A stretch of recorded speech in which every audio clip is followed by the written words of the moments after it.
যুবক যুবতীদেরকে বলছি, তোমাদেরকে আমরা কোনো বেকার ভাতা দিব না ভাই এবং বোনেরা। তোমাদেরকে বেকার বানিয়ে রাখতে চাই না।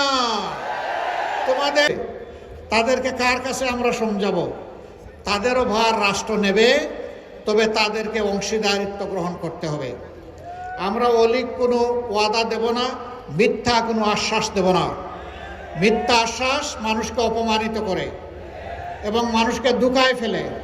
আমরা ওদিকে নাই। আমরা যুবক যুবতীদেরকে বলছি, তোমাদেরকে আমরা কোনো বেকার ভাতা দিব না ভাই এবং বোনেরা। তোমাদেরকে বেকার বানিয়ে রাখতে চাই না। তোমাদের দুই হাতকে দেশ গড়ার কারিগরের হাত বানাতে চাই। তোমাদের কাছে মর্যাদার কাজ তুলে দিতে চাই। দেশে কিংবা প্রবাসে যেখানেই তোমরা থাকো না কেন, তোমরা যেন মর্যাদার সাথে দক্ষতার সাথে অবদান রাখতে পারো। আমরা তোমাদের শিক্ষা দিয়ে সেইভাবেই গড়ে তুলব। শিক্ষা শেষ, কাজ চলে আসবে তোমার হাতের মুঠায় ইনশাআল্লাহ। তোমাকে বেকারত্বের অভিশাপ নিয়ে আর ঘুরতে হবে না। সে দায়িত্ব রাষ্ট্র নেবে ইনশাআল্লাহ। এবং এখানে বেহুদা সার্টিফিকেটের কোনো বোঝাও তোমাকে বহন করতে হবে না। যার জন্য যে শিক্ষা উপযুক্ত, যার মেধা যেখানে প্রযোজ্য, তার মেধা বিকাশে রাষ্ট্র হবে তার সঙ্গী ইনশাআল্লাহ তাআলা আজিম। সেই মর্যাদার বাংলাদেশ আমরা গড়তে চাচ্ছি। আপনারা দোয়া করবেন, আল্লাহ তাআলা আপনাদেরকে সত্যের পক্ষে দাঁড়ানোর তৌফিক দিন। আল্লাহ তাআলা আপনাদেরকে ন্যায়ের পক্ষে অবস্থান নেওয়ার তৌফিক দিন।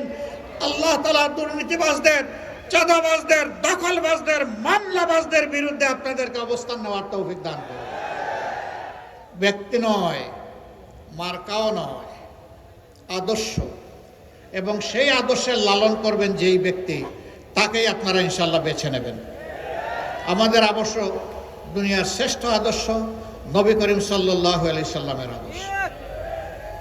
সম্মানিত ভাইরা, আরেকটা বুট চাইব পাল্লার পাশাপাশি। সেই বুটটা হচ্ছে হা বুট।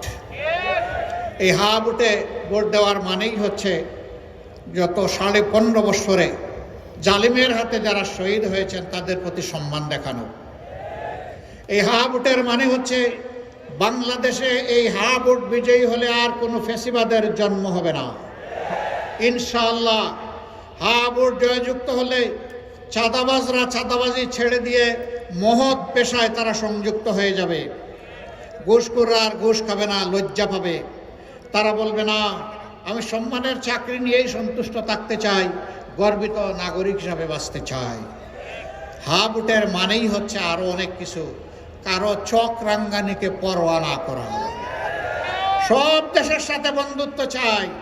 কেউ আমাদের প্রভু হয়ে আসুক, তা আমরা বরদাস্ত করব না। বাংলাদেশের মানুষ ভাঙবে কিন্তু মচকাবে না, অন্যায়ের কাছে মাথা নত করবে না, আধিপত্যবাদকে আর মেনে নেবে না। আমরা আধিপত্যবাদকে আমাদের সন্তানেরা জুলাইয়ের লাল কার্ড দেখিয়েছে, এটা স্থায়ী লাল কার্ড। এই কার্ড আর সবুজ হবে না কখনো, এমনকি হলুদও হবে না।